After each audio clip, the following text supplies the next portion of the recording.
Hi guys, this is Amir, your admin from the 218, 212 and 207 group. Today we'll make an updated video. The first video was a tad long, almost 50 minutes. And this video, like the first video, I will showcasing the codings, how the coding procedure works, etc. So let's get right to it. So what you need is, you need two things. You need a Windows laptop. Any Windows 10, Windows 11 laptop will do. If you don't have a Windows 10 or Windows 11 laptop, you can get one from Amazon, from Best Buy, from any other store that has a return policy. Get the laptop and return it back for refund, or you can ask a friend, family member, work. So there are lots of ways to get a Windows laptop, and it doesn't need to be an expensive one. So a $100 laptop will be perfectly enough. Like I said, Windows 10 and Windows 11. Besides the laptop, you need also an ODB interface. The ODB interface, I will send you the link for that, for the ODB interface, and you can also most likely can get it on Amazon, and it doesn't, and it's not expensive. So less than $50 for the ODB interface. So once you got those two things, you got the ODB interface and you got the Windows laptop, what I need you to do on your end, right? You plug in this ODB interface to the ODB port of your car. The ODB port is located under the steering wheel. It's very easy. You cannot miss it. And set to full ignition. Full ignition means second key position. If you don't have a key, if you use start stop, then press 2 times the start stop button without pressing the brakes. That means full ignition. All the warning lights are on. That's it. So then you install AnyDesk on your laptop. AnyDesk is a free program. It's a remote desktop application. It's free of charge. You don't need to register or anything. Just download it, click it, and you will see an AnyDesk ID. Send me your AnyDesk ID so I can remotely join you on the laptop and connect to the car. Once I'm connected to the laptop and your laptop is connected to the car, I can do the remote coding. So it's nothing complicated, and of course I will guide you through all the steps, so no worries. This is just a quick overview. How does it work? The whole procedure for the codings usually will take less than an hour. You don't need to stay in the car if you know it is safe for you to leave the car with the ignition on. If you have a garage or something like this, or you have a safe neighborhood, then it's okay. Then, and you don't want to stay in the car, no problem. I take care of everything. Just give me access to AnyDesk, plug in the ODB interface, and I will take care of the rest. So now let's get into the car. So guys, let's start right up. First thing is the AMG menu. You see the AMG boot logo. This is part of the AMG menu. Let's start the car to show you the AMG menu in action. So the AMG menu, the benefit of the AMG menu is that you have the engine oil temperature digitally and the water temperature digitally, both digitally, yeah. So the top one is the oil temperature and the bottom one is the water temperature. So the water temperature, you already have this one, analog, but here comes the clue. The water temperature, the trick, the water temperature digital is better, is more accurate than the analog. So the analog will, for example, will be like stuck on 90 degrees. I'm not sure how much Fahrenheit, I think 199 Fahrenheit, something like this. It barely will go higher than that. But digitally, it will show you the true actual water temperature, right? And analog, it is by design to not let the customer be afraid, right? Or for the customer to not panic. They hide the real water temperature from you. So when you race the car, it's really nice to know the actual water temperature digitally, and this is what you got with the AMG menu. So that's the AMG menu. The other stuff, this is like you see the actual gear that you're in. Let me show you. Like you are which gear mode you have, the S mode, manual mode. This is how the manual mode looks with the 1 to 7 shift pattern. Another thing of the AMG menu, a great benefit is that you see the actual gear that you're in. Besides the manual mode, even when you're in economy mode, you see the actual gear here above. In the facelift models, you always see the gear, the selected gear here where the E is or the S. But on the pre-facelift models, without the AMG menu, you don't see in which gear you're actually in. So this is a big benefit of the AMG menu. So this is the benefit of the AMG menu. This is what lots of people are asking about. What is the benefit of the AMG menu? Another thing what we have is the new transmission mode that I code you in, called the agility mode, the A mode. You see the A stands for agility mode. important is that you have this button here in the center console. It doesn't need to look like this, like ESM. Sometimes it's C and S, or E and S, or CSM, or ESM, right? It doesn't matter. As long as you have the button here, the gear selector, I can code you I can code you the agility mode. If you don't have this button and you have this on the 207 pre-facelift models usually, you have a button here that says Sport, that in full writing says Sport, right? Then AMG menu is not possible. But if you have this button in the center console, here, in the middle console, sorry, then no worries, then I can code you the agility mode. The agility mode, the benefit of that, it's a more aggressive sport mode, or you could also say a more intelligent transmission mode. So makes more sense, the shifting, more agile. Some even call it like a Sport Plus mode.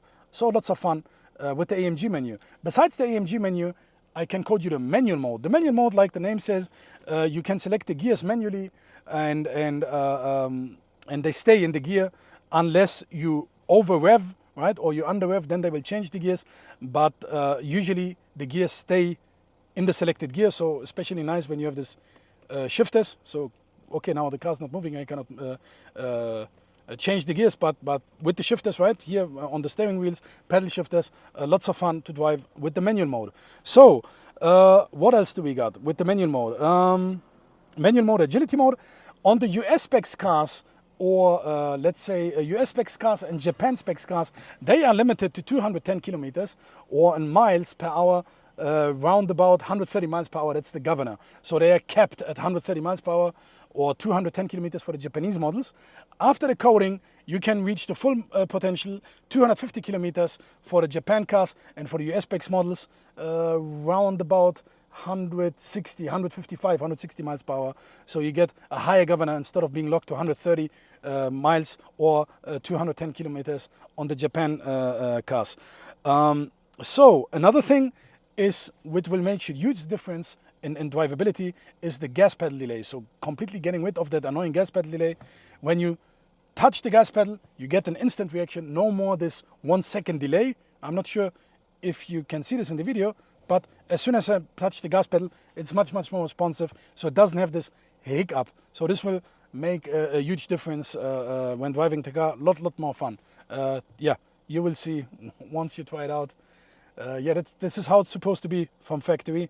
But yeah, no problem. I can take care of that via coding. Another thing is the sound design for pops and bangs, very popular.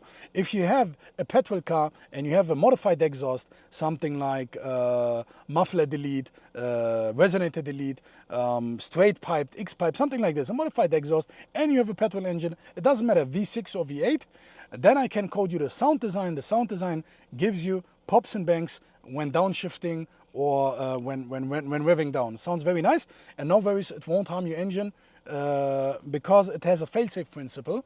If you have a check engine light, or even if you don't have a check engine light, if you have a stored error code in the engine ECU, pops and bangs will deactivate themselves unless that error is not present anymore. So, and also it's not aggressive like the tuner via tune pops and bangs. So it is the safe solution to get pops and bangs, decent pops and bangs, without being too aggressive, without harming the engine. Because like I said, if they notice anything is wrong, anything is off, they will deactivate themselves. So pops and bangs, and of course with all the codings, by the way, you can try it out. If you like it, you can keep it. If you don't like it, I can get rid of it. So let's continue. ILS Plus. So on the facelift models, on the United States or North America, even Canada model, they have ILS from factory, but they don't have ILS Plus. ILS Plus was never available because it didn't pass the regulations in North America. By that time, when the 212, 207 and the 218 was available, so you don't have ILS Plus. What is the difference between ILS and ILS Plus? ILS just switches from high beams to low beams. That's it. When incoming traffic comes, switch from high beams to low beams. Yeah, right. So high beams, and then it switches to low beams. That's it. But ILS Plus instead keeps the high beams, but without blinding the car in front of you. Right? Or let's say you have incoming traffic from the left, and then On the left, it will go to low beam, but on the right, where it doesn't blind the incoming traffic, it will stay in high beam. So this is ILS Plus, very nice feature, convenient feature. I can code you that. If you have regular ILS, then I can code you ILS Plus. Another thing is when you hear this car, luckily doesn't have it, but when you have the start stop button, the green Eco start stop, I can code you that to last mode. That means when you turn it off, it stays off, even when you restart the engine. And when you leave it on, it will turn on even when you restart the engine. So you can choose what is the default setting for Eco Start Stop. Very annoying feature, but this way you still can use it, but you can choose what is the default setting. Another thing is remaining fuel in gallons or in liters, depending where you are, right? So whatever is the right one for you. For me, it is liters, and for the for US specs, it will be gallons. So here you see 33 liters, so the range in kilometers, that's what you always have, but new will be liters or gallons according to your car. Much more accurate, by the way, than the kilometers or the miles, because those are dynamic. Depending on how fast you drive, how aggressive you drive, the kilometer or the miles will change. But liters stay liter. 33 liters stays 33 liters. Or 5 gallons stays 5 gallons. No matter how fast you drive or how aggressive. So that is a much accurate number than the remaining mileage. The mileage is something like an estimate. Like, yeah, okay. When you drive like this, it will give you that much range. So very convenient feature. And like I said, makes more sense, the remaining fuel in gallons or in liters. Another thing is the earlier parking sensors. If your car is equipped with parking sensors, let me show you. So you here, maybe you can show them this one. You see, usually it only flashes, makes a beep on the very last step. But now with the earlier parking sensor beeping, you get already a beep for the parking sensors from the first yellow light. Let me, yeah, like this. And it gets steady, gets more and more until you get a steady beep. This is also something that I can code you if you have parking sensors. Another thing, disable the seatbelt warning. Of course, I say always wear a seatbelt warning when in traffic, but I can code it off, so you don't need a reminder. If you don't say the reminder is annoying, I know when to put my seatbelt on. Then, like I said, I can remove the seatbelt warning so that you don't get this annoying beeping and also on the dash, etc. What else? Yeah, another thing is the one-touch function for the memory seats. Let me show you. It won't work while the car is on or the car is moving for safety measures. But let's put full ignition and let me show you. So usually you need to keep the button pressed for memory seats. But what I do with after I code you one touch function, you just press it once and it will go, you see, press it once and it will go automatically into the safe position and you don't need to do anything. It does it fully automatic. One touch function, you see, much more convenient. Or you press, in this case, number 1. I have my hands here, see? That's the one-touch function for the memory seats. Very convenient. Again, that should be from factory. Yeah, what else? Hot country mode for the AC. If you have a North American specs car, you already have hot country mode. But for all the rest, for Europe cars, etc., European specs cars, I can code you hot country mode for the AC, more powerful AC, more powerful seat cooling. Seat heating, yeah, more powerful, so meaning more voltage for the seat cooling or for the seat heating, so they are more effective, yeah, than from factory.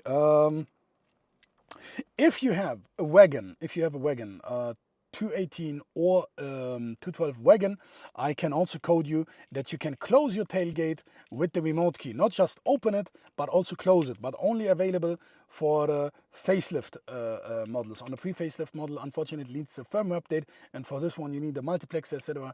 That's a different story. So for now, we are coding only for the facelift models, wagon, yeah, C218 or 212 wagon. Closing the tailgate, not just open it, but also closing it via the remote key.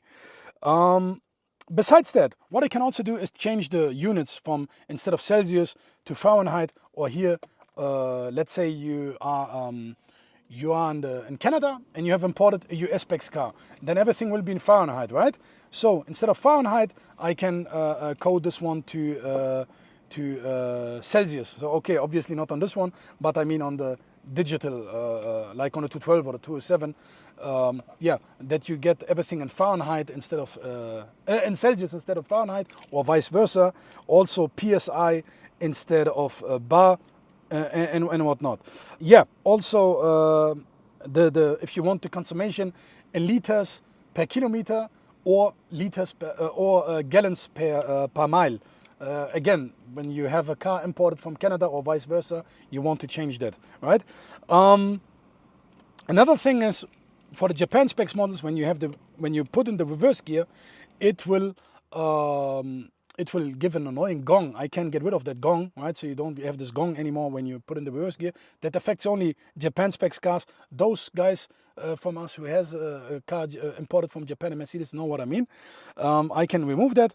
If you have the Airmatic and you want to switch to coilovers, I can also get rid of the Airmatic warning so that you don't get any more Airmatic warning when you can do coilovers, if you say you don't want to spend that much money for the Airmatic. Another thing is the one-touch turn signal.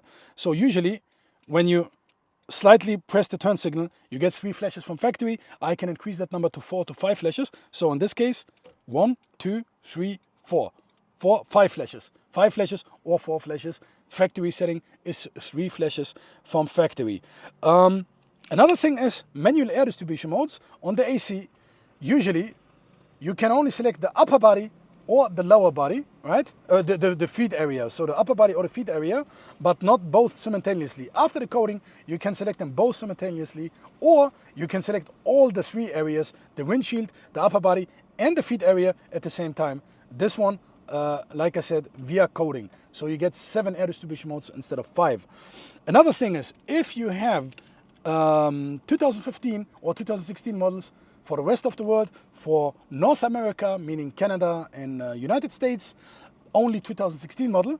And then you have NTG 5.1, that's with the flat buttons. This one, those buttons here, those are the, like you say, rounded buttons. But what I mean, the flat buttons, North America 2016, European 2015, 2016 models. Then you have NTG 5.1. Needs to be command. So United States or North American cars are always command if they have NTG 5.1.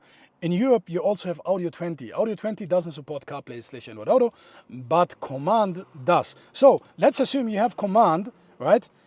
You have command. Then after firmware update, I can code you CarPlay / Android Auto. You don't need any extra hardware. So this car is a 2011 model and has obviously CarPlay via a CarPlay box, but it will look like this, exactly like this on your car, on your 2015 or 2016 model with NTG 5.1, with command NTG 5.1. You can control everything with this knob, right? So CarPlay and everything, and yeah, all your music apps, etc. Or Android Auto if you have Android Auto. So both will work with the wired. But if you want, you can also get a wireless transmitter for CarPlay / Android Auto that you just plug in into USB port where you usually plug in your Android or iPhone, and then you get wireless CarPlay. So another coding that I want to show you is the option to have the day running light lighting up together with the parking lights. So usually you only have the parking lights or only the day running light. When you turn on the parking light, the day running light will go off. But I can code you that the day running light light up together with the parking light for more aggressive look. I can code you also the intensity of the day running light, change it between 0% and 100%, and also separately for night and for day, so that you have a setting brightness, certain brightness for the day and certain brightness for the night. So guys, those are the codings that are available, for this case the C218. Thank you for watching. I hope it wasn't too long, but I tried to showcase all the coatings that are available for this particular model. Besides the 218, I also offer coatings for other Mercedes models. For example, this one, the WV222, and lots of other models, 205, 204, 207, 212, you name it. Just send me a private message with your car model in here, and I will guide you through what is exactly available for your car in terms of coatings. Yeah. So the best way to contact me is via private message. Send me a private message. I check my message request folder daily. That's the best way to contact me, because if you tag me in the comments, it happens sometimes that I oversee the comments, right? And yeah, and then you wonder, hey, why this guy is not responding? So like I said, send me a private message. That's the best way how to reach me. Another thing is you can look up my name in the group search, type in Amir Miladi, and you will see lots of customer feedback from previous customers that used my services. So get an idea yourself about my coating services. What I can say is, or what lots of customers say about the car, how does it behave after the coating is done. The most feedback that I get is, this is how the car is supposed to be from factory. Why it doesn't come in like that from factory, right? So you will be satisfied, guaranteed. You will like the car, how everything behaves. So the coatings themselves separately maybe doesn't make so much impact, but the sum of all the coatings together, they make a great difference, make the car much more enjoyable to drive, much more fun to drive. So that's it. The video was a little bit longer than expected to show you all the coatings, but I guess, yeah, I tried, it is what it is. I tried to make it short as possible. Anyways, thank you for watching, and stay tuned for more videos in the future. Thank you.